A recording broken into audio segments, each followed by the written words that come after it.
the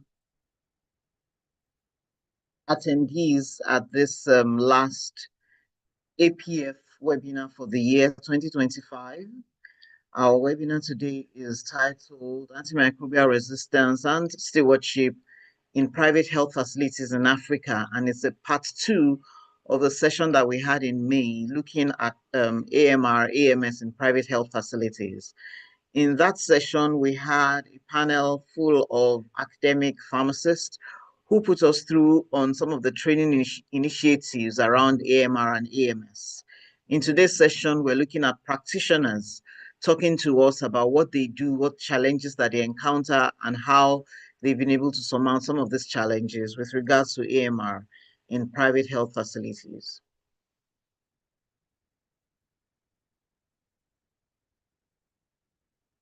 Our moderator for today is Dr. Yvonne Esseku. She's a pharmacist, pharmacologist, lawyer, management consultant, and educator, and has experience in leadership, governance, policy, and human resource management. She is currently the rector of the Ghana College of Pharmacy and is a member of the FIP Commission on Antimicrobial Resistance, where she contributes to delivering the mandate of the commission. As a member of the editorial committee of the Ghana College of Pharmacy, Yvonne has presented at FIP congresses, disseminating information during sessions to fellows and members of GCP, and reporting on pertinent matters in the GCP journal. She's an active member of APF and has engaged in and supported activities of the forum liaising with the Commission. She's also technical expert in-country coordinator for the Commonwealth Pharmacists Association on the Commonwealth Partnerships for Antimicrobial Stewardship. I'll be joining Dr. Esseku to co-moderate the program. Professor Arinola Joda from Nigeria. And so, yes. Okay. Go ahead. Go ahead, Prof, please. Okay, so I'll be joining her as I'm a professor of clinical pharmacy from the Faculty of Pharmacy of the University of Lagos.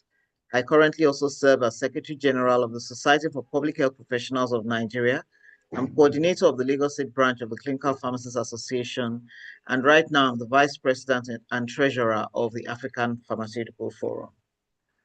So in our announcements for this session, we should note that the webinar is being recorded and live streamed on YouTube, and the recording, as all other FIP webinars, will be available on the FIP website on www.events.fip.org. Please use the Q&A box for any questions that you will have through the presentation, because we will not have very clear opportunities to take live questions during the session. You're also welcome to provide feedback to webinars at FIP. And of course, if you're here and you're not yet a member of FIP, please check out the membership information on the FIP website. We'll be glad to have you join us. So for today's webinar, here's the flyer for the webinar with showing all the presenters and the panelists. At the end of the session, we expect that we would have engaged in a panel discussion to identify strategies and methods to curb antimicrobial resistance and drive antimicrobial stewardship in private health facilities across Africa. We hope to have identified various sources of inappropriate antimicrobial use and stewardship practices in private health facilities across the continent. And of course, in looking at private health facilities as pharmacists, we're looking at mainly community pharmacies, but the same issues happen with patent medicine vendors, for those of us that are used to that terminology, pharmacy shops for those that are used to that terminology. Even in private clinics and hospitals, there's a great deal of inappropriate antimicrobial use. We expect that would identify roles and responsibilities of pharmacists and other health personnel in the fight against AMR in private health facilities, and then identify some challenges and constraints mitigating against AMS and some possible solutions. We have a 1 hour, 30-minute webinar ahead of us, which will go in this light. After these introductions, Dr. Esseku will give our opening remarks. Then we'll go into the panel discussion with our 4 panelists. There will be a few minutes at the end to take questions from the Q&A box Then our panelists will give us their closing remarks, 2 minutes each, and then we will close the session. So permit me to hand over to Dr. Esseku to give our opening remarks and introduce the panelists. Thank you so much. My apologies. I seem to be having some internet challenges, and because of that, I'll have to put my video off so that I'll have some stable network for this session. It's so great to have this program again, this second session.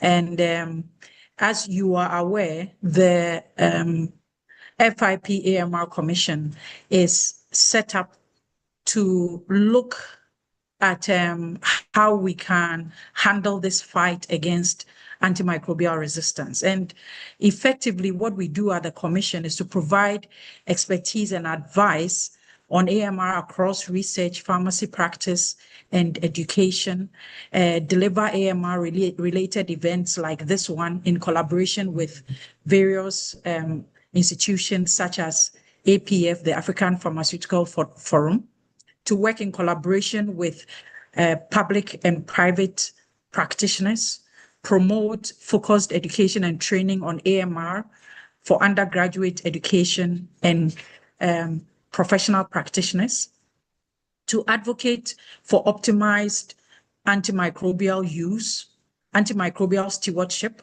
and all other ways of mitigating AMR. And also we do that bearing in mind the resource setting, which is why we really like this engagement with the APF.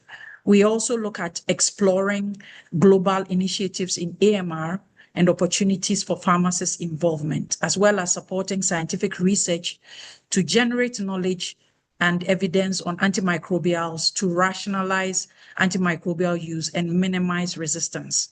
It is for this reason that we think this collaboration with APF, of course, we are all interested in FIP and pharmacists across the world, is very important. We want to look at how practitioners on the African continent are working. We want to learn from one another. We hope that this will be a learning, sharing, and knowledge dissemination session. As Prof. Joda has already mentioned, this is the part 2 for the AMR program.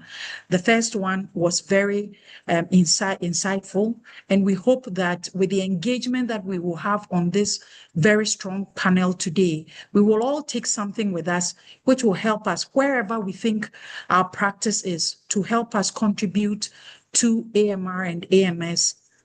I mean, AMR, the fight against AMR, and to AMS in the community setting. And so having said all of that, I'll say a very, very big welcome to all of you and hope that we have a wonderful meeting, very informative meeting today. I will quickly move in to introduce our panelists for today. Pharmacist Jocelyn Chaibva is not able to join us today, and yet I think it will be good for me to talk about her because she has accepted to be part of it. And we hope she has been called into a domestic emergency, and so she's unable to join us. We hope that we wish her well in everything that she's doing, and we hope everything turns out well for her today and in the coming days. So pharmacist Jocelyn Chaibva has worked as a hospital pharmacist during her internship and was appointed course supervisor and lecturer on the pharmacy technician training course. She has been in community pharmacy practice for over 20 years. She has served as president of the Pharmaceutical Society of Zimbabwe, chairperson of Community Pharmacists Association, and patron of the Pharmacy Students Association for Zimbabwe. She has also worked as the APF Exco member and FIP Council member. She served as board member of Pharmacists Council and Medicines Control Authority in Zimbabwe over the past 15 years. She holds an MBA, PGD Clinical Pharmacy, PGD Procurement and Supply Chain, and PG certificate in clinical HIV, among other qualifications. So she will not be able to join us, but she has still contributed her quota already and keeps on contributing her quota. So the next panelist is Dr. Judy Asin. She is a registered pharmacist and a member of the Pharmaceutical Society of Kenya. She currently works as program lead at EPN, leading the Pharmaceutical Systems Strengthening Program in faith-based health facilities. Her professional experience covers drug supply chain, inventory management, health system strengthening, offering quality pharmaceutical care, monitoring and evaluation, and research. She has additional experience in public health policy, where she worked at the Ministry of Health and was part of the team that developed the first national health products and technology supply chain strategy. She participated in post-prevalence surveys on antibiotic use in government hospitals in Kenya. She is spearheading implementation of antimicrobial stewardship efforts, including community engagement, infection prevention and control, and rational medicine use across primary level health facilities and vulnerable communities in Anglophone and Francophone countries, including Chad, Cameroon, Zambia, Kenya, Tanzania, Lesotho, Malawi, and Nigeria. She is a member of the WHO Civil Society Task Force on AMR and has co-authored regional antimicrobial stewardship guidelines and publications, reviewing for the Christian Journal for Global Health and advising high-quality research, research in infection prevention and management. So you'll agree with me that she's a great resource for us to have with us today. Pharmacist Folashade Lawal is passionate about rational use of medicines, and she's an associate member of the Royal Pharmaceutical Society, community pharmacist par excellence, and is engaged in interventions to promote rational use of medicines by the public and healthcare professionals. A trainer of trainers of life skills and family wellness programs, her professional strengths include strong collaborative practice, development of audience-appropriate materials, and delivery of community health services. Folashade obtained a master's degree in clinical pharmacy from the University of Lagos and is a fellow of the Pharmaceutical Society of Nigeria and the Nigeria Academy of Pharmacy. She has published numerous practice-oriented articles and is the recipient of many awards for inspiring community pharmacy practice in Nigeria. Once again, very important resource for us to have today. Dr. Elizabeth Ejie, my apologies if I have struggled to mention your surname for a while now, is a lecturer and researcher at the University of Western Cape's School of Pharmacy. Her extensive experience spans community, hospital, and academic settings, giving her a broad perspective on healthcare delivery. Her research focuses on the UN SDG 3 targets on health and well-being in maternal, child, and adolescents, as well as reproductive and sexual health. Her research interests include medicine regulation and health system strengthening through enhancing pharmacist roles. She is part of the AMR group that has explored the role and potential of computer-aided drug discovery strategies in novel antimicrobial development, and is currently looking at how African countries are combating AMR. Her previous research also explored interprofessional collaboration between general practitioners and pharmacists, maternal and child health curriculum development, and integration in pharmacy and enhancing pharmacist participation in the expanded program on immunization in the Cape Town metropole. Currently, she is involved in a multinational study aimed at identifying the medicines and health products commonly used in breastfeeding by breastfeeding mothers, including antibiotics. So a very strong panel here, and we are very happy, excited to have you with us today. The way we are going to do it is that we will ask one question for each panel member. We'll ask each panel member to respond from your perspective. And then when we have finished with all of these discussions and wrap it up, as Professor Joda said, we will then open it up for every participant in this meeting to take a go, add their comments. But please remember that you can still add your comments in the question and answer and in the chat boxes throughout the program. So I will ask the first question, and then I will hand over to Prof. Joda. So, ladies, and I'm happy to be able to say that,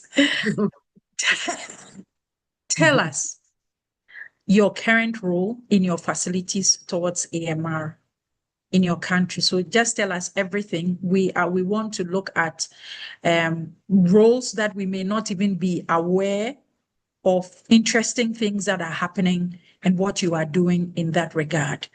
And we will start off in the order in which we introduced.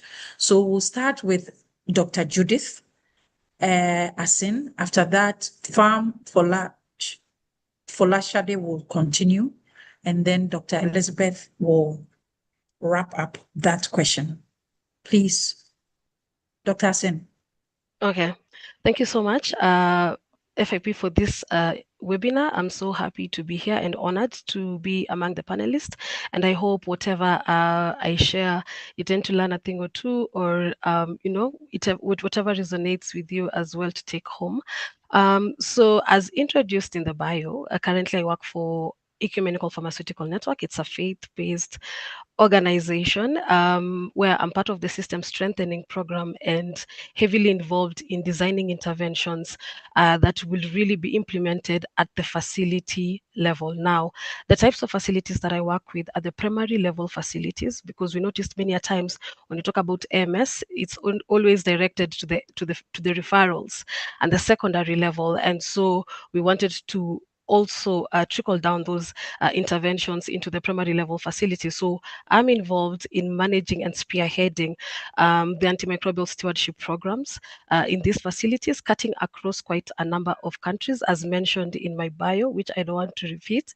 But having to work with different countries, you tend to also contextualize some of these particular interventions. Now, which I'm going to talk more in terms of the strategies that we are employing in these facilities with regards to AMR response. And not only do we work at the facility level, but I'm also heavily involved in community engagement, as well as empowering religious leaders as well. That is a new thing that came into my career, having the slogan of faith meets science, and trying to figure out how we can also bring on board other advocates that are also not healthcare workers to be advocates of AMR. Aside from at the facility level, I'm also involved at the national level, whereby my role is to make sure that whatever guidelines that are coming out and the national action plans are actually available in these law facilities that I'm working with, and also just trying to align that their practices are aligned with the national action plans in these respective countries. I'm also involved in implementation research for the organization, as well as policy engagement and advocacy activities, where my key role is to make sure that I tend to amplify the challenges that we are getting from these lower level health facilities, and make sure how can they be integrated in the development of policies at the end of the day. So I hope I answer your question within the minutes, but I'm open to add more. Yes. Thank you. Thank you so much. So Pharmacist Lawal. Good day, everyone. Thank you for having me. I am highly elated to be part of this, and I thank you for the opportunity. So, as introduced in my bio, I'm a community pharmacist, and by God's grace, I've practiced community pharmacy for the most of my life, post-graduation, almost 40 years. So I have quite a number of experiences to share. I have also been involved in antimicrobial stewardship. And in my facility, I will start from what we've done in what we are still doing in my facility. We are the grassroots. And that is where the major work is, because we see a lot of the patients, and we promote rational use of medicines generally, with a lot of focus on antimicrobials. When we're talking of antimicrobials, I want us to look at not just antibiotics, because in Africa, we have a lot of challenges. And the more we focus on our challenges, the better for us to come up with what works for us. So when we're talking of antimicrobials, we're also including antimalarials, which is a common problem or challenge. So we look at everything holistically, and we promote rational use of medicines for those conditions. We also know that the less the pressure on antimicrobials, the less the tendency for resistance. So we do a lot of prevention practices, we promote prevention practices. We promote vaccine uptake for vaccine preventable diseases.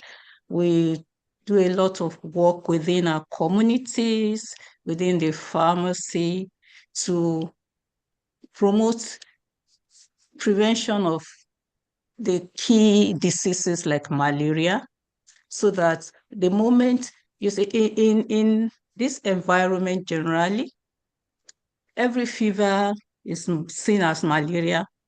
Some of them even think that once there is malaria, they must use antibiotics. So how can we prevent these conditions that make them desire or want to use the antimicrobial? So we focus on that, and we do a lot of health education. We believe that it's better to catch them young. So we do programs with schools to educate children in schools, in faith-based organizations, on prevention methods generally. We also talk directly to them about antimicrobial resistance. And we've also, we do a lot of collaboration, because one of the challenge, well, we'll talk about that later, but collaboration helps a lot. We cannot make the diagnosis, so we need other healthcare professionals to work with us. So we work with them, and we leverage technologies. Sometimes to do that, we do online consultations where it's appropriate. Then we make ourselves accountable as much as possible. That's within the pharmacy in a nutshell. We also, as a community pharmacist of influence in my climb, I work with the Association of Community Pharmacists a lot. I was chairman for many years of the Drug Information Center, and I'm still an advisor there. So collectively, we also look at what can we do about antimicrobial resistance.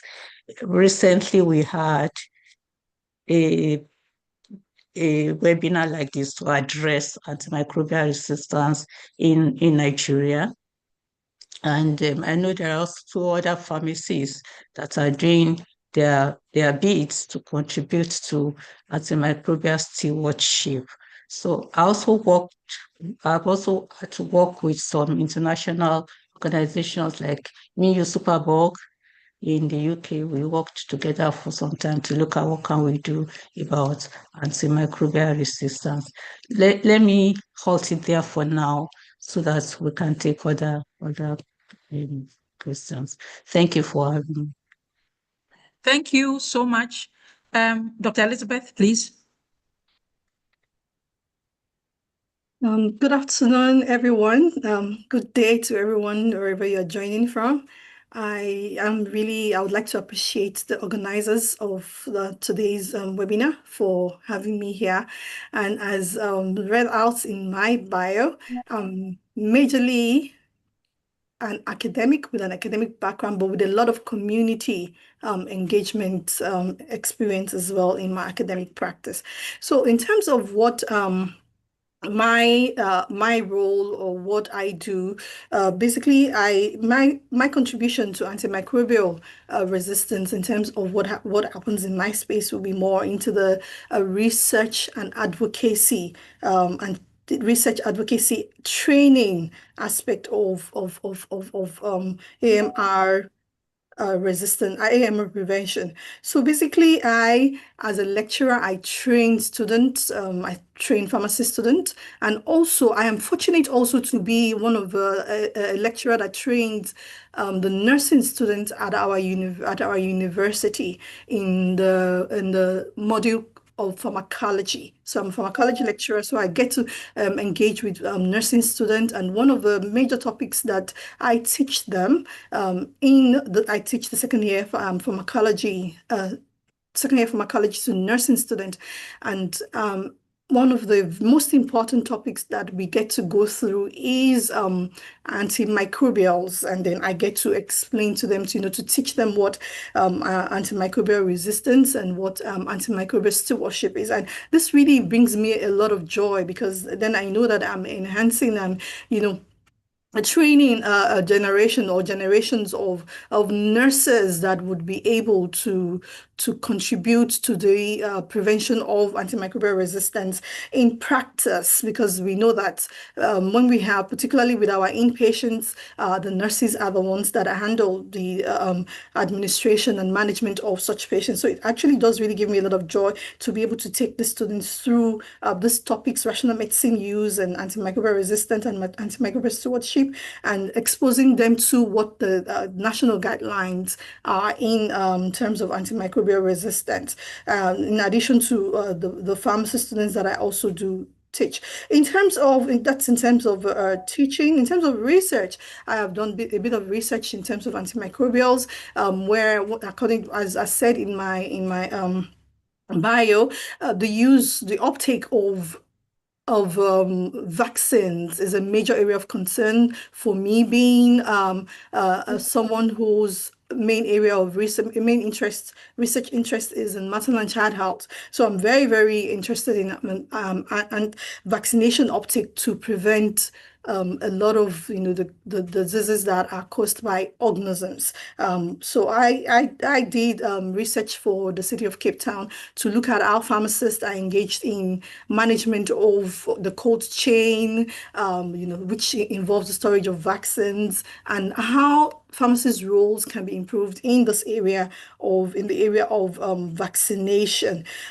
In addition to that, I do a lot of advocacy through community engagement, trying to, through the training of students primarily, ensure that our students are aware of the adverse effects of irrational antibiotic use as well. And some of my researches have also been, I said in my bio, looking at medicine used by breastfeeding mothers. And that study, the intention is to go forward with that study and publish the results of that study, and then engage with mothers more in the next phase of that study on what are the appropriate medications to use and how to use them, and making available to mothers what medicines should be used in the publication as well.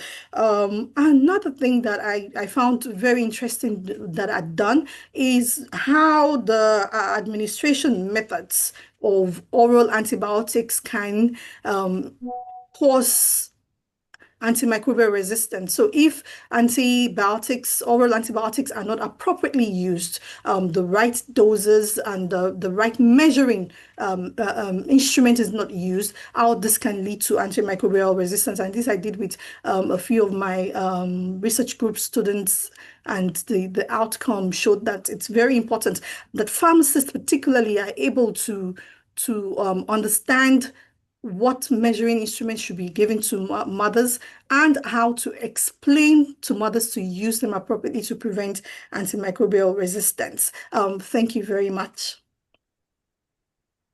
Thank you so much. And obviously a great panel, starting with Dr. Asin. I mean, this is a new concept that I haven't heard it before. I suppose that since it is your practice, that's what you've been doing, faith-based science. And I think it's very interesting. So faith-based science, faith-based practice, and how you are engaging other practitioners. It's exciting to see what we are doing as pharmacists. And pharmacist Lawal, fantastic. Thank you for all that you are doing in the community.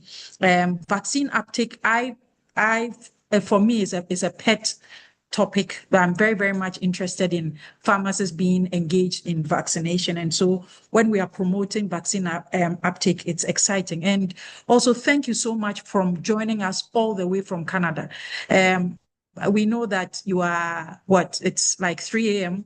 there, and yet you have woken up to join us. We really appreciate it. We know that we are going to have even more exciting things. And Dr. Elizabeth, thank you so much for all the work that you are doing, training pharmacists, training other healthcare professionals, and your research is so interesting. And I know that all of these things will be coming up in the discussions that we will be having going on. And so with that, I will hand over to Professor Joda to take the next two questions, and I'll come back with the last question, and then we can go on to our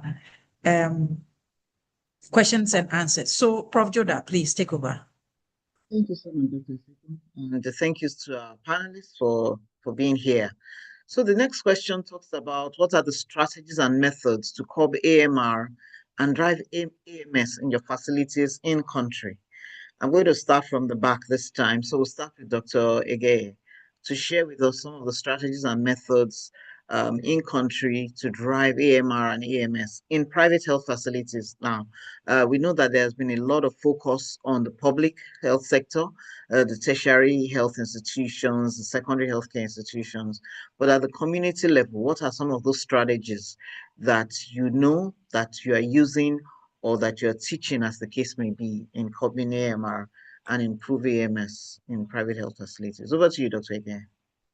Thank you, Prof. Joda, for the question.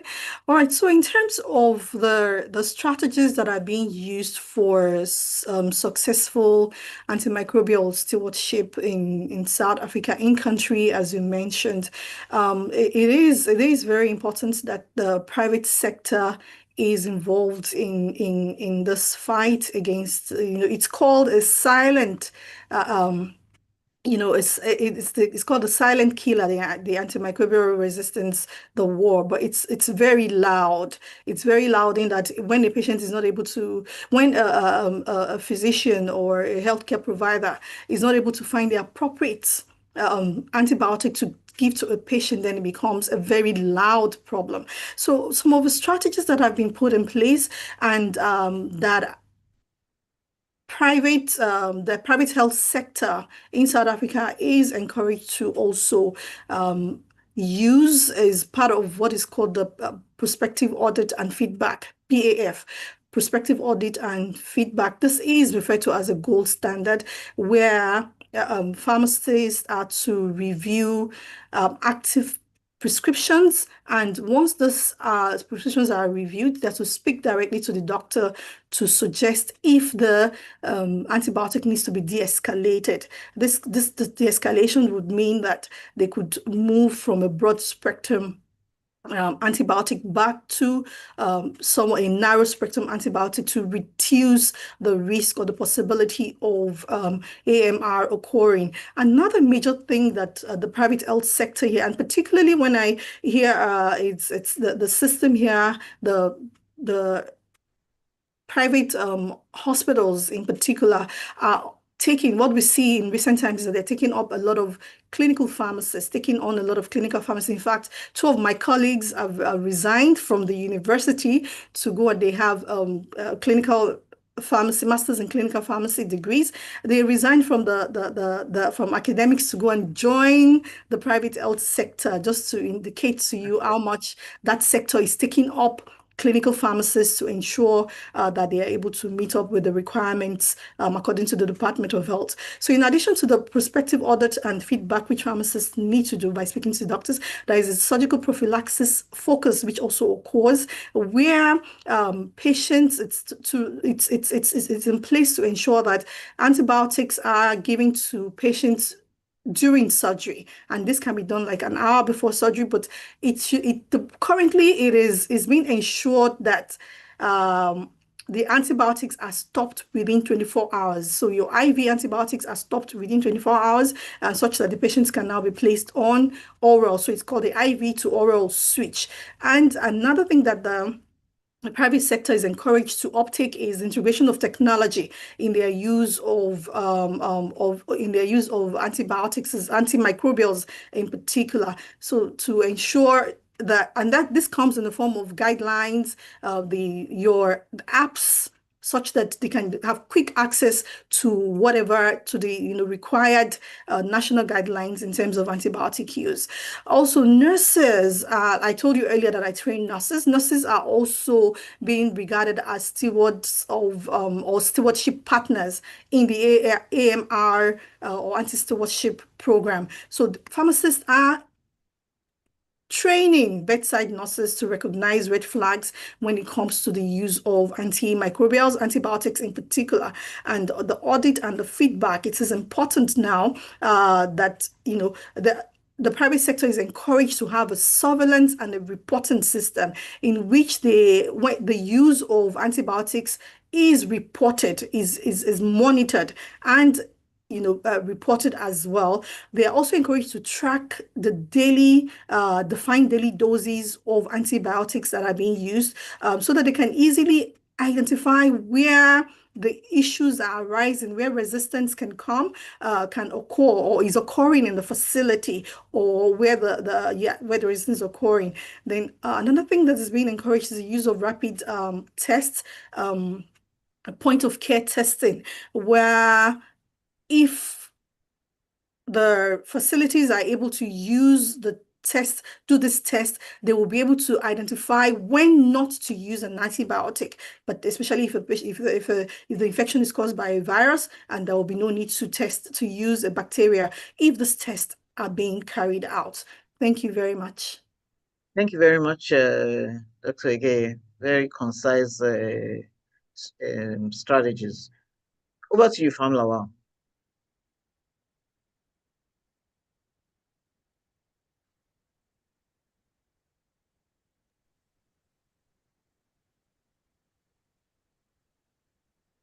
Over to you, Famlawa. Oh, sorry, I didn't hear you. Yes. I can hear Thank you once more for the opportunity to share our experiences. I'm a community pharmacist, and I'm going to take us through some of the strategies and methods that we use to curb AMR and drive AMS in our facility. Like I said, there are many low-hanging things in our climb that we need to address. For example, test before we treat for many of these conditions. Like I said earlier, when we're talking about AMR, we need to broaden our scope as much as possible to look at what are the most common challenges that we have in terms of health in our environment. And malaria is one very big matter that has a key role to play in AMR, because most people around here, many of them, it's malaria that is blamed.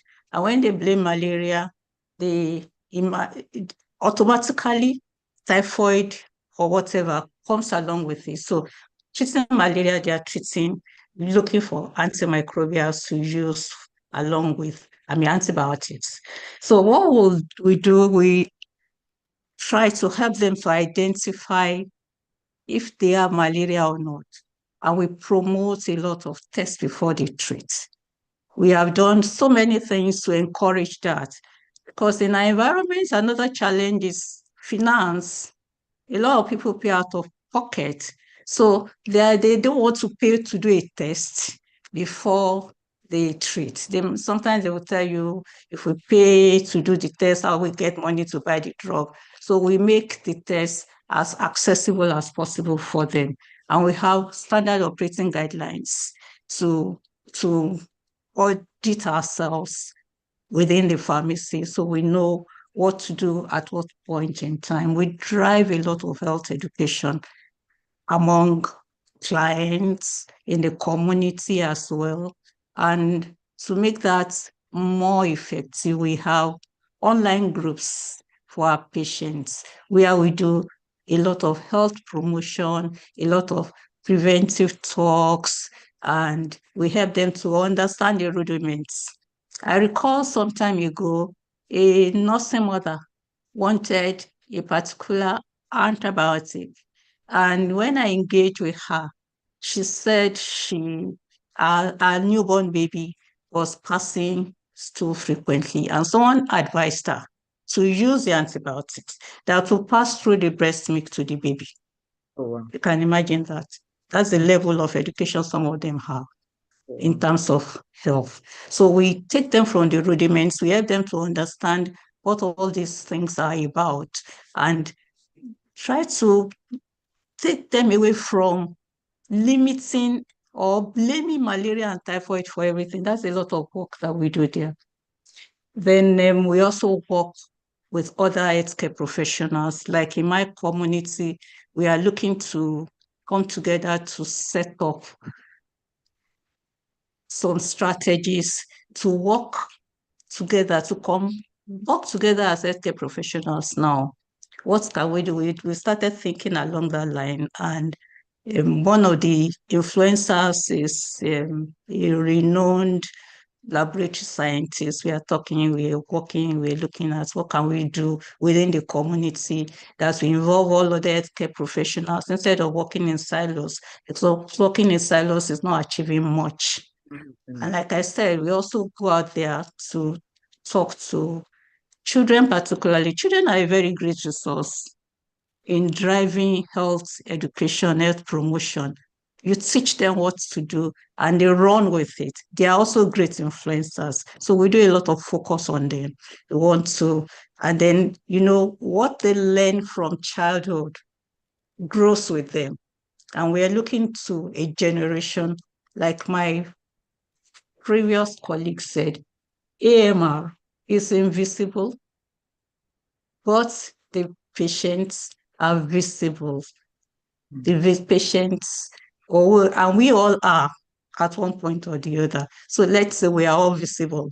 The antimicrobial resistance is not visible. So we need to do a lot in there. And that is what we are driving. How can we have a generation now that knows what to do, that is empowered? So we're focusing on children, we're focusing on students. Thank you. Thank you very much. Fam Lawal, if you could position yourself so that we can see your whole face in the camera, that would be great. Thank you very much. Do you know why you're not seeing me? I think we cannot see your eyes. Maybe it's a light thing here because it's not they actually are using artificial light. I don't know. Because I'm sitting quite close. I don't know why you're too close to your camera, that's why. So okay, I should move back there. No, is it better now? No, it's not. Just sit as you were doing before. Sit up, exactly. This is it. This is the best position. Thank you. This is fine. Thank you. Okay, Dr. Asin, over to you. Thank you so much, Prof. The good thing or the bad thing of going last is you tend not to repeat what has been said. So visual mine will be very That'll be short, but work for to us, do. yes, Mhm. but for me, I look at we with the interventions that we bring, we look at AMR as a multidisciplinary issue, and we look at it holistically. And so, one of some of the strategies that we bring into the facilities, first of all, the primary goal for us is to make sure that we seek the leadership commitment in these facilities, because it is very key to have it is very important to have the commitment of the leadership of these facilities in the AMS interventions that you plan to do. And so for that as well, we also strive to strengthen accountability by supporting these facilities to establish and make sure that they're functional antimicrobial stewardship committees, but not only that committee, also trying to probably revamp the functionality of the drug therapeutic committee, and not forgetting infectious prevention and control committees. Yes, I work with the primary level facilities, and as you go down and down lower the levels, you'll find that the facilities are smaller and they have minimum level of staff. That does not mean that you cannot come and say we cannot have these committees. So what do? We integrate into the health center committees that are already in place in these facilities, and we now try to give them AMR as an agenda to discuss, as well as also focusing on IPC and inventory management in these facilities, which is very, very important. Now, another thing we also strive to do is we are building a community of AMR champions. So the champions comprise of healthcare workers in the facility. We are not only biased to the pharmacist, because AMR is not a pharmacist problem alone. So we make sure that the clinician, the lab personnel, the nurse are also part of these particular trainings that we tend to offer. We don't forget the casuals. You see, the people who segregate the wastes are very, very important to be part of some of these trainings, and the community health promoters. So we make sure we have our trainings are usually a TOT approach, whereby we train them as champions. They come up with an action plan of the things that they plan to improve in their facilities based on the knowledge that they've received from the training. And we monitor these action plans, and we add these action plans as part of the key activities to the committees that we supported them to establish. And so this has really, we also try to have sustainability at the back of our minds when we are doing some of these interventions.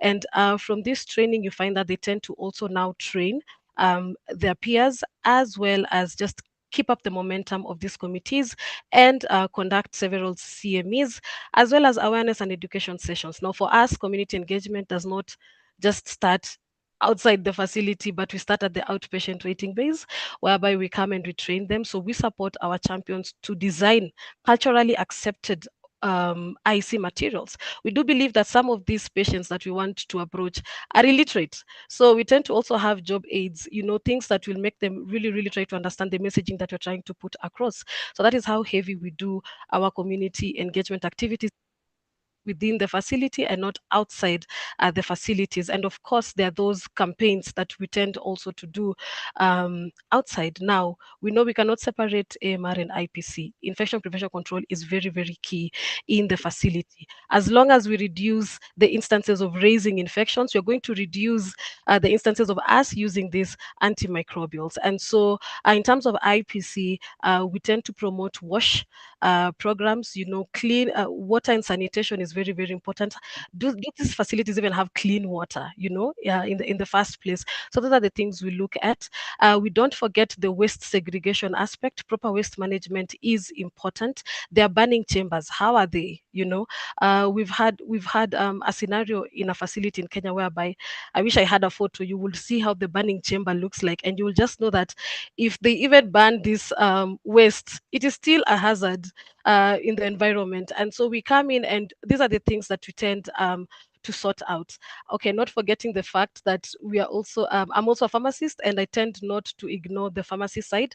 So the supply chain aspect is very, very important. And many times you find that there's still weaknesses when it comes to proper pre-qualification of suppliers, when it comes to proper forecasting and quantification in some of the facilities that we work with. And so as we do the training, we make sure that some of the people who are manning the pharmacy, the farm techs, the pharmacy personnel, are also still trained on this aspect, because it is very important to make sure that the right antibiotics are present when needed.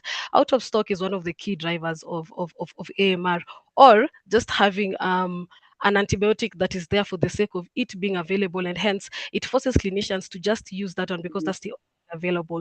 And so even as we strengthen the DTC committees, the drug and therapeutic committees, we make sure that one of the things that they look at the hospital formulary, they need to make sure that it's divined according to the AWARE classification, so that we make sure that most of the antibiotics in the access class is the one that, that are mostly used and when needed, actually, not just used all the time. Now, another thing also is diagnostic capacity. We know this is a very, very big challenge in our facilities. Some of the facilities I work with, the lab, they're not even able to do culture and sensitivity. And so we come up looking at the network of the facilities that I work with in each country. We tend to design a hub and spoke model whereby in terms we promote the sample referral mechanisms. And in terms of sustainability, we've seen facilities actually appreciating the aspect of them receiving results and discussing this further. And they've said, you know what, we need to strengthen, some have strengthened partnerships with external labs beyond the projects that we bring in.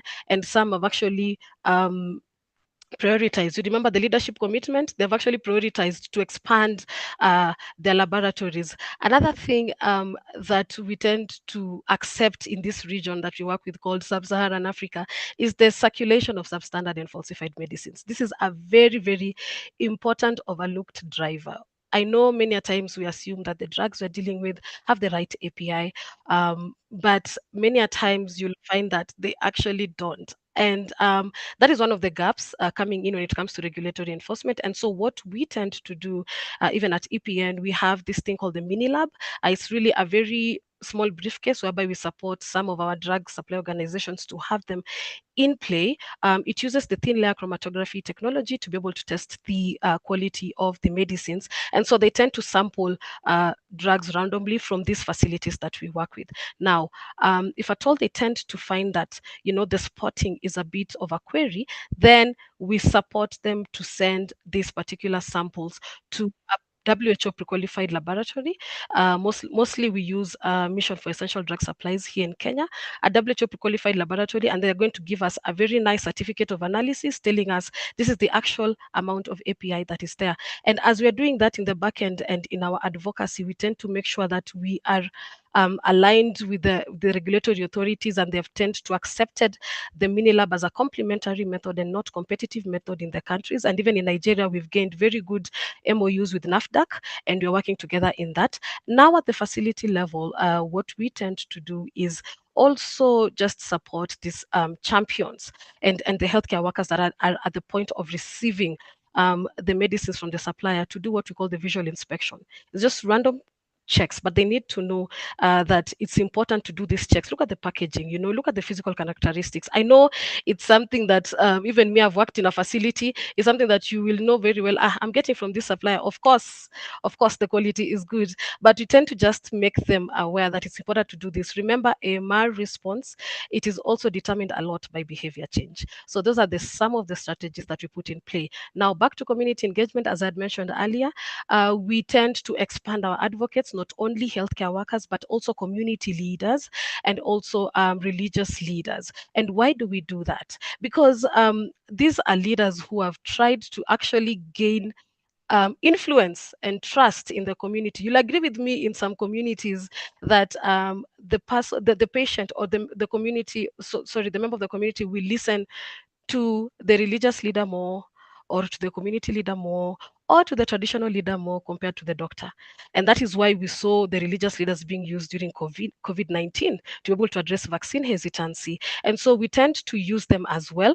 And as we empower the religious leaders to become AMR advocates, what are some of those strategies that we use? We don't just give them IC materials like the ones we designed with the healthcare workers. We tend to design what we call the sermon guides, and we integrate AMR messaging into these sermon guides. It's important, as you're doing community engagement, to do something that is actually relatable to the community. Otherwise, there's nothing that we'll be doing. But those are some of the strategies that we are implementing.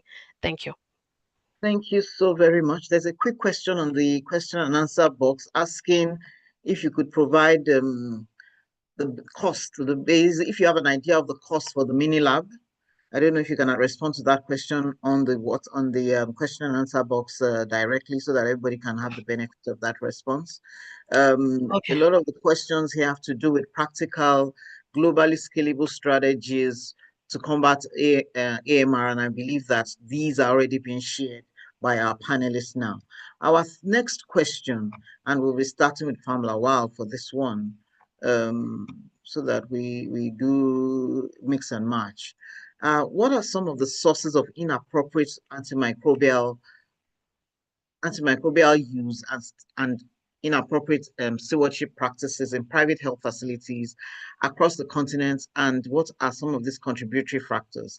I know we've mentioned some of them in our last response, and one of the questions in the chat box also talks about the lack of prescription coming to community pharmacies and all that, so these are some of the clear things, but would you be able to share some more?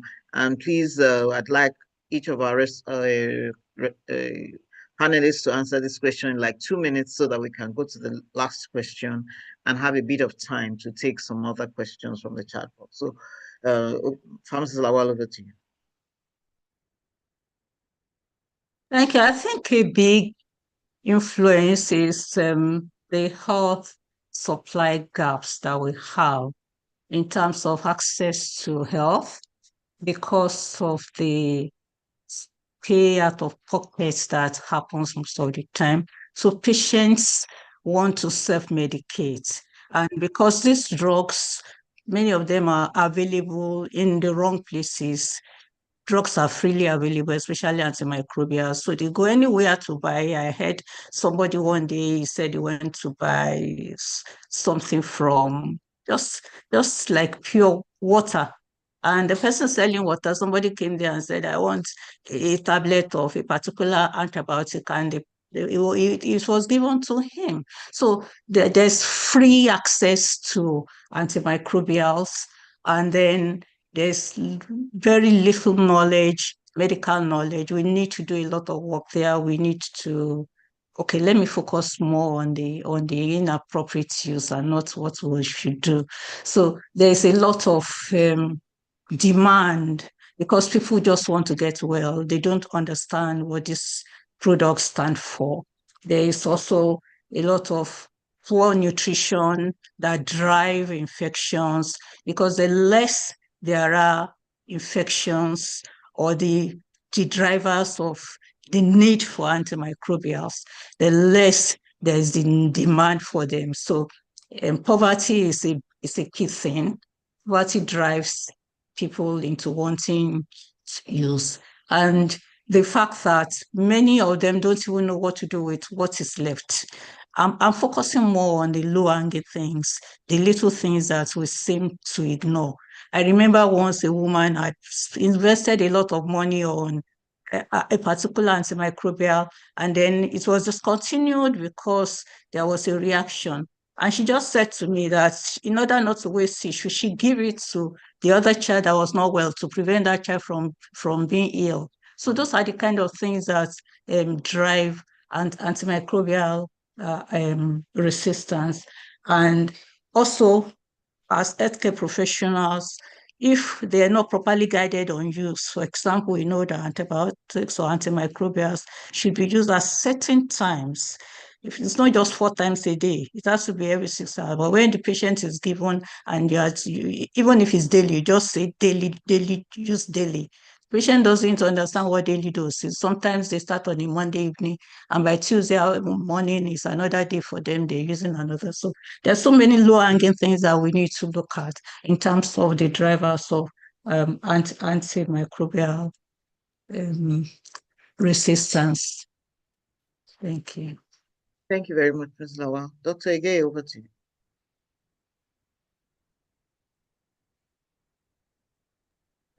Thank you, Prof, for that question.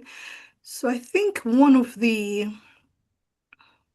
main sources of inappropriate use of or the causes of antimicrobial resistance or inappropriate use would be there's this patient demand and expectation. There's that's what's it called now? There's that power dynamic between the prescriber and the patient, where the patient, because especially in the private sector, where when the patient is paying, they already have an expectation of what they want from the prescriber before they even get there. So when they come to the prescriber and they even have a condition that does not require an antibiotic, the expectation of the patient is that they need an antibiotic, they need a quick fix, they need something that makes them feel like the prescriber has done something, has really attended to that. And the prescriber also wanting to protect his practice and his reputation often yields to this power dynamic between the paying patient and the prescriber, and this happens both with the doctors and even illegally in pharmacies as well, and your patent medicine shops you can't even go there. So that power dynamic is there, where the patient believes that because they're paying, they need to get an antibiotic, even if the condition is not related, and there's nothing the prescriber says that would stop them from would make them satisfied except they get that antibiotic. So that's one of the sources of inappropriate use of antibiotics or antimicrobials that is enabling AMR in our society. And also we've already made, that has been mentioned as well, the inappropriate prescribing, of which is part of inappropriate prescribing, and of now your broad spectrum antibiotics. That is tied to the absence of diagnostic tools or diagnostic testing. Inappropriate prescribing of your broad spectrum. If you look at the AWARE guideline, you should start you should start with a narrow spectrum antibiotics before you go to your broad spectrum antibiotics. But often, because there is no test or the test results are not coming out as quickly as we want it, and the patient wants something to make them feel like what they paid for, they're getting service for money for what they paid for, then broad spectrum antibiotics are given out to patients instead of, they could have just needed a narrow spectrum antibiotic. So this empirical overkill is another way where we are, increasing the risk of antimicrobial resistance. Also, in looking at the AWARE guidelines, you see where we have the antibiotics that are supposed to be in the watch and the reserve category being prescribed to patients, just to ensure that patients get a feeling that they're being treated and their conditions are being added to. Another thing that I attended a webinar yesterday, which was on vaginal and sexually transmitted infection treatments in pregnancy. And one of the speakers or the presenter there, I teach this also, made a comment about the syndromic management of sexually transmitted infections, which is what is advocated, particularly for low and middle income countries where we don't have enough diagnostic tools to be able to quickly give us a rapid result to test sexually transmitted infections. And so we do the syndromic management where we have our syndromes, and based on the symptoms the patient is presenting with, we can provide them with the antimicrobials or antibiotics most often to manage that particular syndrome based on that guideline. But it has been researched now that the syndromic management of STIs is also increasing the risk of AMR, because oftentimes the syndromic approach might be wrong. We might be treating a different microorganism based on that method, and what we're giving is not addressing the problem, and that increases the risk of AMR. In terms of another thing is, I think my colleague also, one of the panelists also mentioned the substandard and falsified medicines that are available. This is a major problem that needs to be addressed. The easy access to drugs is another major issue that needs to be addressed. Thank you very much. Thank you very much, Dr. Asin. Thank you so much. And I'd like to pick something from what Elizabeth has said that is really nice, and it came into my mind as well. The syndromic management of STIs. I think right now there's discussion in the NTD space around female genital schistosomiasis, if you've heard of it, and you find that many of the women and adolescent girls are misdiagnosed to have STIs. Some are misdiagnosed to have cervical cancer. So you find when you're misdiagnosed to have the STIs, then automatically you put on antibiotics, and that is what that came into my mind when you say that, Elizabeth. I totally agree with you. I think for me, I'm just going to narrow down and not really repeat what has been said.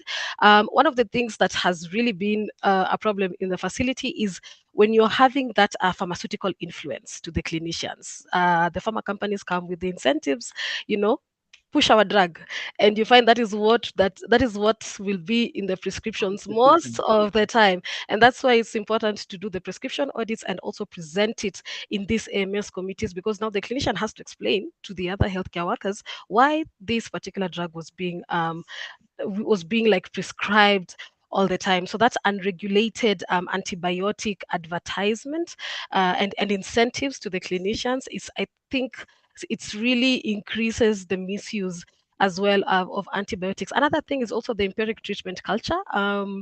I don't know about but some of the communities that we work with and the facilities, the clinicians are very rude.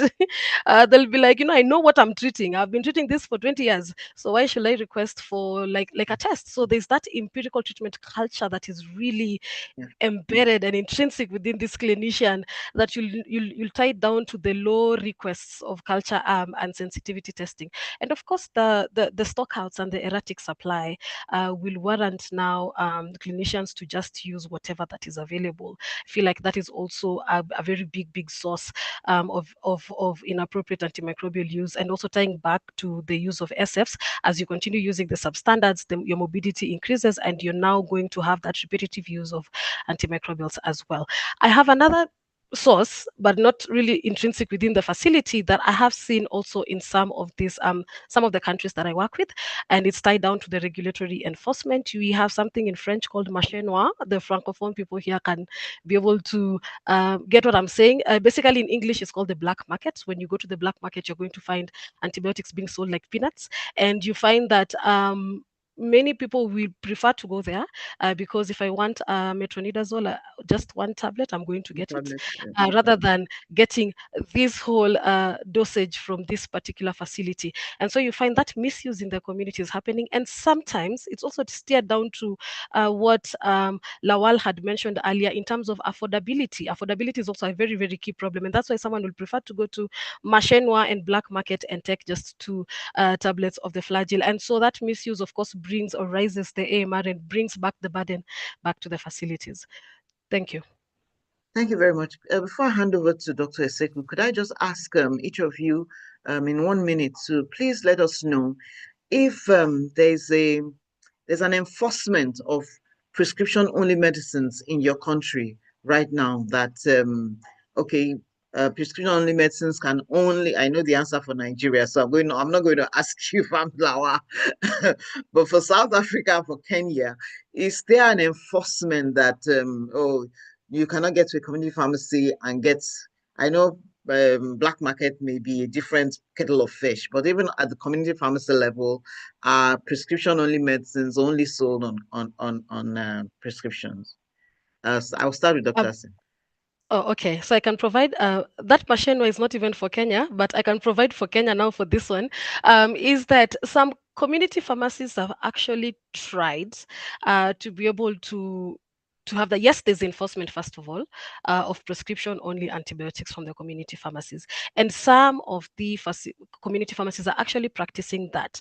And you can be able to just tell, I think the ones that have the green cross, but now you see in some of our areas, some pharmacies are even manned by people who are not actually pharmacists or pharmtechs.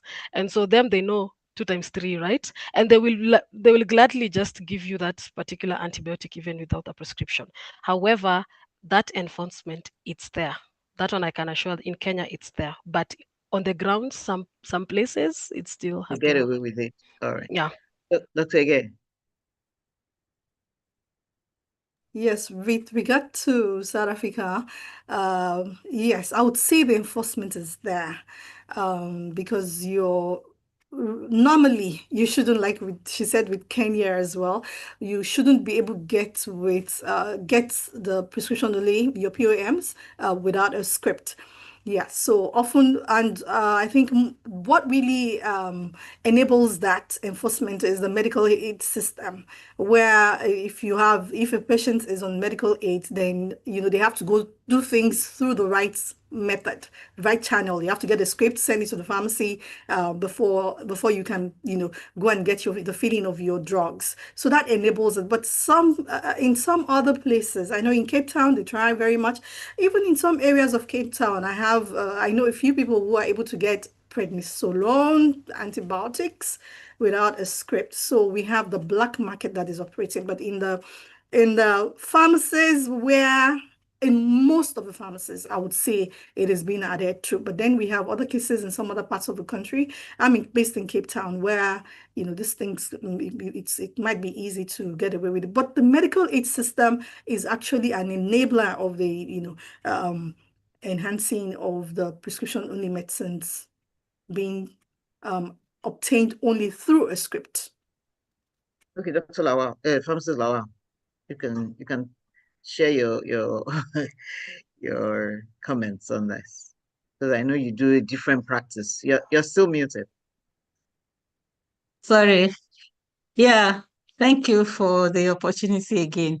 Yes, in Nigeria, we are working at it. We're not yet really there, as in national enforcement. But I know that as pharmacists, a lot of pharmacists are coming up there, and pressure groups particularly, for example, I know I'm in Farm Alliance, and in Farm Alliance, we talk to ourselves, we encourage a lot of good practices. The same thing with the Association of Community Pharmacists. Now, to my practice, yes, by God's grace, that's what we do. We try as much as possible not to wait on the regulators. We are community minded. So we decided to focus on what is good for the community, not necessarily our pockets. So individually, I know that a lot of pharmacies do a lot of great work there. But the biggest problem is the open market thing. There's so much. These drugs are, in fact, they will tell me, look, I'll go somewhere there and buy it. And they'll go there. We have a lot of patent medicine stores. We have so many other sources, even unregistered premises where they get the products. So the regulation now has to be very broad. The regulation just has to be a lot more than what we are doing. But with the practitioners, there's quite some level of regulation going on. Thank you. Dr. Esseku, over to you for the last question. Thank you so much. I think we've had great discussion so far. We are quickly running out of time. And so I'll ask that maybe 2 points each from each of our panelists tell us challenges and constraints that mitigate against AMS in private health facilities, and some possible solutions. So just 2 will do. I think I'll go back to the original order that I used in my first question, starting from Dr. Asin, and then moving on from there. Okay. Dr. Asin, please. Thank you so much. I think, I'll just summarize it to 2. I think one of the things having the weak AMS committees is still down to also lack of inadequate funding, specifically for the AMS activities in those particular facilities. And so as a way to really curb this, of course, in addition to the leadership commitment, is we also try to integrate some of this. We also try to bring this aspect of integration. If we had planned for, let's say, like community engagement or community campaign, we leverage on if there are people in the HIV who had planned for that, because it is antimicrobial resistance, right? Not antibiotic alone. And so we tend to integrate into these other programs to be able to leverage on some of the activities and make sure that we still are able to, pass what we have planned, the information that we've done. Otherwise, for the activities that are specifically for the AMS committee, as well as the DTC committee, we really try as much as possible to advocate for allocation of some of these funds in the general hospital budgets. I think another thing also that we have seen is the lack of awareness among this AMS of some of these national guidelines that are coming up. You know, we are saying we're having a national action plan 2.0, but when you go to the facility, they're not even aware that it's there. So we come as possible solutions to make sure that they actually have this plan in place, and not only having the plan, but we also still educate them and take them through the plan and what is actually required. They need to know the tracks that are being tracked within the plan, the strategic objectives within the plan. Even some of the guidelines that are out there, you find that there's still like that knowledge gap within the facility. So we try to bring this thing of translating policy into practice and making sure that those policy guidelines have also been adopted at these particular levels that we work with. I have many more, but I'll stop at there. Thanks. Thank you so much. Wonderful. So we'll just now move to Pharmacist Lawal. 2 points and how we can, 2 challenges and how we can mitigate against those. Thank you. Okay, thank you. I'll try my best to limit it to those 2. Like I said, I'm looking a lot at the low-hanging ones. And I think one big challenge is underutilization of community pharmacies to fill gaps, because there's no vacuum in care. When there's a vacuum, then we have more opportunity, or we drive the public more into self-medication. So I think that we should empower community pharmacists to do more in terms of patient care and manage conditions that can be managed within the pharmacy, especially in terms of also prevention, like it is done in advanced countries. Community pharmacies are used for vaccinations and preventive measures. So I think we need to do more about leveraging the knowledge, the power of the community pharmacy. We are community pharmacists, we know our community, we are within our community. So if we have more trainings and we are empowered to make more simple interventions, more diagnoses, use our point of care tests, and drive a lot of prevention practices, I think that will go a long way. Another thing that I think we need to look at is improved collaboration. We've been working in silos a lot. If we join our hands together more as healthcare professionals, then we'll achieve a lot more. Like I said, in my community, we have some think tank. We're looking at how can we bring ourselves together under one umbrella to work together, not only against AMR, though of course it's AMR that is a focus right now, but we want to drive healthcare generally, we want to promote health. So how can we work more together as healthcare professionals and then put ourselves, under accountability. So when we are more accountable, we are more likely to achieve a lot more. So let me limit myself to those 2 points. Thank you. Thank you so much. Dr. Gyeye, 2 challenges and how we can mitigate. Yeah.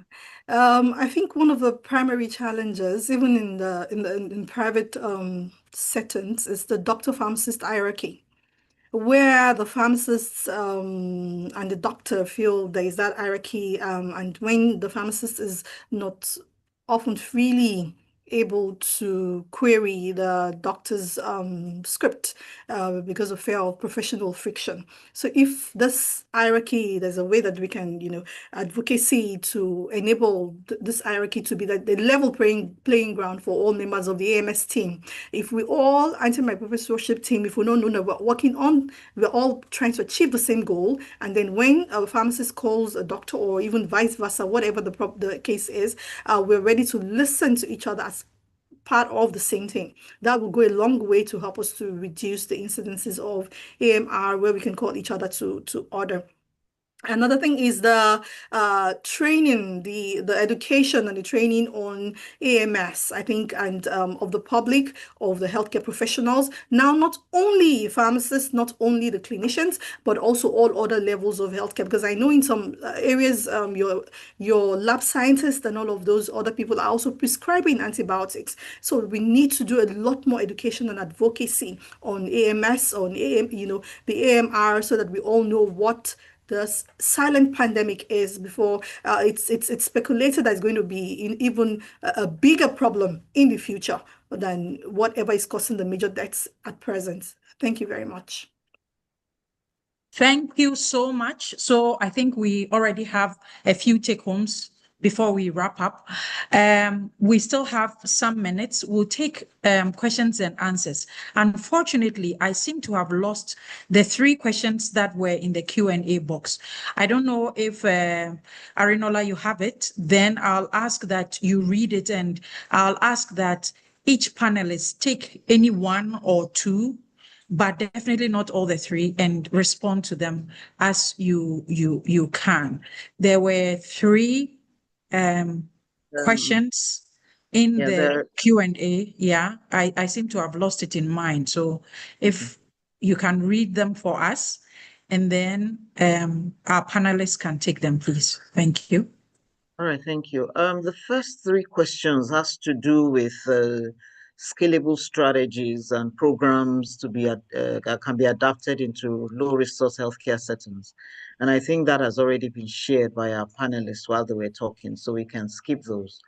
There's a question that says how to tackle the issue of over-prescription and integrate AMS into the treatment. I think that's still also over-prescription. Yes, maybe that's a question that we could have our panelists discuss.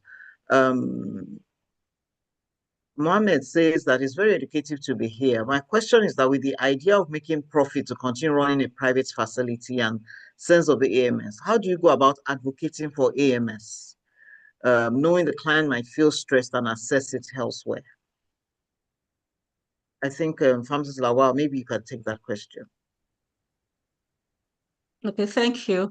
We have done that successfully in our pharmacy over the years, and I can assure you that it builds trust.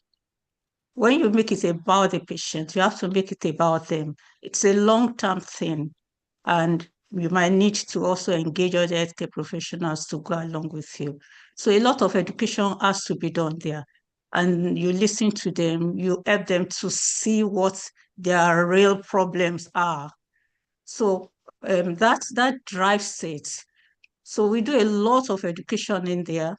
We help them to understand what, like I say, if malaria and typhoid were humans and could sue, they would have sued so many people in our environment because everything is blamed on malaria and typhoid. So we disabuse their minds. We help them to identify what their real problems are. And then they tell others about it. And even when they're not within our reach, they call to say, this is what is happening. Do you think I should do this? What do I do? So it starts small, but we can scale it up and we can build it. We need more regulation to get it done, but while waiting in our little corners, there's a lot that we can do. So make it about the patient, make it about them, empathize with them, put yourself in their shoes, and they will follow you. So you can lead them to the right destination. Thank you. Thank you. I'm going to expand a bit on what Pharmacist Lawal has shared. As I said, she is MD CEO of Victory Drugs. That's the name of her pharmacy. And one of the reasons why she's here is because in her pharmacy, she does what we captured in her profile as collaborative practice. She's one pharmacist that any patient comes to our pharmacy, she's not going to prescribe a prescription-only medicine without a prescription. So she has a network of healthcare consultants and physicians that collaborate with her that she will send the patients to. then they then bring the prescription. At the beginning of her practice, just as she said, that's a matter of patience. At the beginning of this practice, she will send the patients to the clinicians. They will take over the patients, diagnose, and then dispense the drugs as well. It took some of the patients to say, oh, somebody sent us to you for diagnosis for your own part. Why are you doing her own part, which is the dispensing as well? And so that is how she started, and that is how our pharmacy is based. So she's speaking from a wealth of experience over the years. Of course, at the initial stages, it was tough, but she kept at it. And that patience that she spoke about is something that she is an embodiment of. So when she says that it's something doable if we are patient enough to ensure that we indeed put patients first to get that right, right. And of course, because of that, more patients, word of mouth, oh, this person cares about us, this person has our best interest in mind. So it is not just a matter of, oh, I can get it cheaper somewhere else, but it's the full package of service that they're enjoying from her pharmacy. Okay, so there's the last question that we can take that says that majority of hospitals keep broad range antibiotics. No, that's not the question I wanted to talk about. I do have one concern here in Ethiopia. Most of the pharmacy owners focus on their business rather than the concern of AMR. So how do we change such situation, please? I need your suggestion. I'm going to direct this question to Dr. Asin. Wow.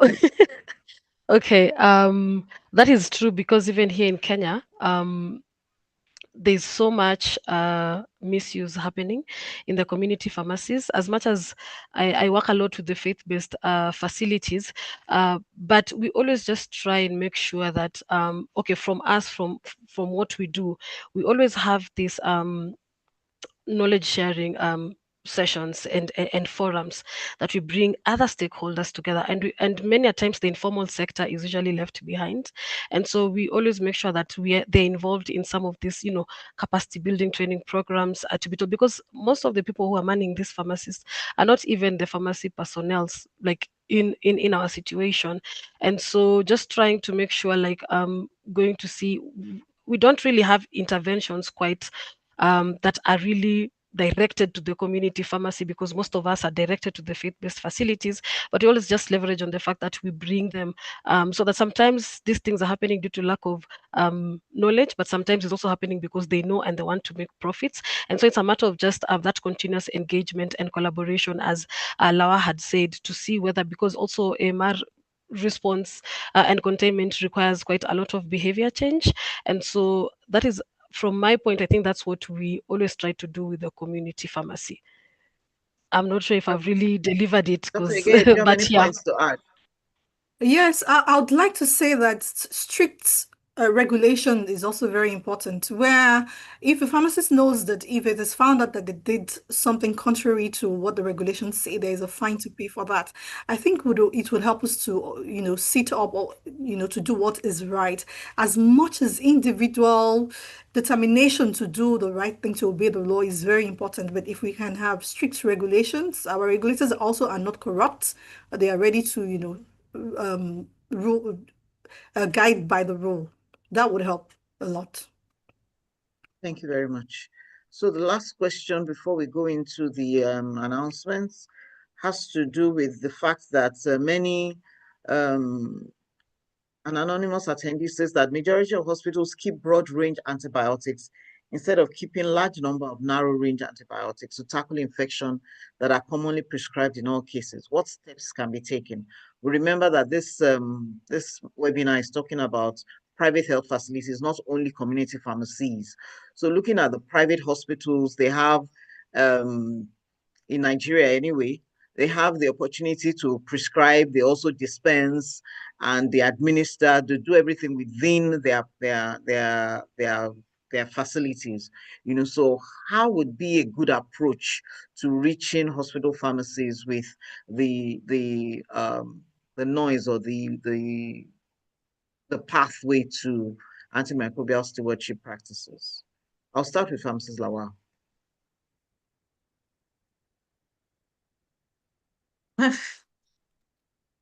Yeah. Well, I think that a lot of education will go in there. If they have pharmacists, I think one of the things that should happen is that in all those private hospitals, they should have pharmacists. I know of, though it's not a private hospital, but a small clinic where the pharmacist ensured that the antibiotics complied with the AWARE guidelines. And we can replicate that in private hospitals too. But we need pharmacists to drive it. That's my thought. Okay. Any other contributions from Elizabeth or Judy on this Yes, point? for me. I think, yes, okay. Oh, Sorry, please go on. I think, okay, on my end, what you're trying to do, it is quite a challenge, and we're also facing it in the faith-based facilities. And that's why we make sure that our DTCs are really functional, because one of the key roles is to also review the formulary. It's also review also some of the antibiotics that you've put in place in terms of quantification and procurement. Are they really in line, with the formulary or the essential medicine list, or even if we have the resistance surveillance data in place, the national one, we try and see it try to really review the quantification list before you actually order for the next. Hence, we make sure that the availability of the narrow spectrum is also in place. So it really tries to address the types of antibiotics that you're purchasing. That is one of the things we are doing under the DTC committees that we're strengthening in the facilities. Sorry, before I go on to Elizabeth, the DTCs you're strengthening, is it for private health facilities or public? Oh, faith-based facilities are private non-to-profit facilities. But yeah, I'm doing that in the private facilities. Sorry, the faith-based facilities, yeah. Faith-based facilities, all right, thank you. Yeah. Elizabeth, any additional point before please, we'll take on 5 minutes. I think it still comes back to regulations, and regulation, and then the logistics, the distribution of how do we manage distribution of drugs. I know in a place like Nigeria, it's quite difficult. If it's possible to have this digitalized, electronic, automated, where we know which the prescriptions that are going out from each facility are digitalized and electronic in nature, and then we can be able to take an audit of what has been, a regulatory authority can come in and see what has been prescribed, what have they been giving, prescribing to patients, and then you can tell if they've been doing more beyond what they were supposed to do. So automation and regulation, I think it would really go a long way to help us curb overprescribing. Okay. Okay, I thought I stopped sharing. All right. Okay, thank you so very much. I'm not sure if we have 1 minute each for each panelist to give their concluding remarks, and then we'll close the meeting. 1 minute each. We'll start with Dr. Asin. Okay. So for me, it's just to thank you and to really advise you to continue being AMR champions. I mean, it's quite a very big problem that we have here. It is not only multidisciplinary, it is multisectoral, and we need to now start looking at AMR as not just a technical or clinical issue. It is a social, it is a behavioral, it is an economic, a cultural challenge that really influences how people seek behavior and how, at the end of the day, ultimately the health systems is going to work. So we need to look at AMR holistically as we try to build up interventions that will help us, get there. And let us not work in silos, as Lawal has continuously mentioned in this particular webinar. Let us be open to collaborate even with the other health domains, the environment people, the animal health people, especially with our community engagement activities. Let us expand some of the people we can work with beyond the healthcare workers in our facility and limit ourselves in the facility. How can we work with the community health promoters? How can we reach the community? How can we use the influential leaders in the community, the youth in the community, to be able to address this particular response? And so that is all from me, and thank you once again for this opportunity. All right, Elizabeth, your concluding remarks. Thank you very much for the privilege of being here. I'll just like to say that it's looking at the cost implication of AMR. The most expensive antibiotic is the one that is resistant, because then it will cost more to be able to address the issue of resistance when an antibiotic doesn't do the work it's supposed to do. So it's about time we actually stop viewing antibiotics or antimicrobials as commodities. We must begin to see the finite nature of antimicrobials, particularly antibiotics. We are slowly running out of options. And the earlier we started looking at the way to prevent resistance, the better it will be for not just all for humans, animals, and the environment as well. Lastly, I'll just talk about disposal of medicines. I would like to encourage pharmacists to please take on the challenge of teaching the community, the patients, on how to dispose medication. That's a major issue, like pharmacist Lawal mentioned. If patients can return leftover medicines to pharmacists or to pharmacists, then it will reduce the reuse or the issuing out to other people. Thank you very much. Thank you. Pharmacist Lawal. Thank you. Before I make my final comments, I wish to just make a little correction on my introduction. I was an associate member of the Royal Pharmaceutical Society, but right now I am not. So I'm sorry about that mix-up. Well, I'll try to be as brief as possible because I want to leave us with a message that we keep remembering.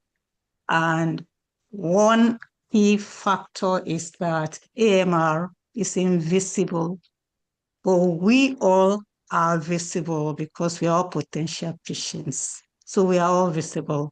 And then I will also want to reiterate that AMS is the only weapon or the armor that we have for now against AMR. So it is mandatory, it behooves all of us to run with it, to preach it, to teach it, to get everybody, because it's about everyone. We are all in it, be it a child, be it a youth, be it an adult, be you a private person, everybody is involved. Thank you. Thank you very much, panelists. Unfortunately, we seem to have lost Dr. Esseku to internet challenges. Oh, she just came back in. Dr. Esseku, you're welcome back. We're just about to end the meeting. The panelists have taken their concluding remarks, so it's just for us to take the announcements now. Thank you. Yeah. Yeah, thank you so much. So this has been an FIP digital event, and you can visit the website for that at events.fip.org and to participate in all the other digital events. Don't forget that we'll be expecting to see you in 2026 from the end of August to the first week in September in Montreal. Please join us. Remember the Congress theme, One Health, One Pharmacy, Bridging Science, Practice, and Education. See you in Montreal. Thank you, and Merry Christmas to all of us. Bye. Thank you very much. Bye-bye.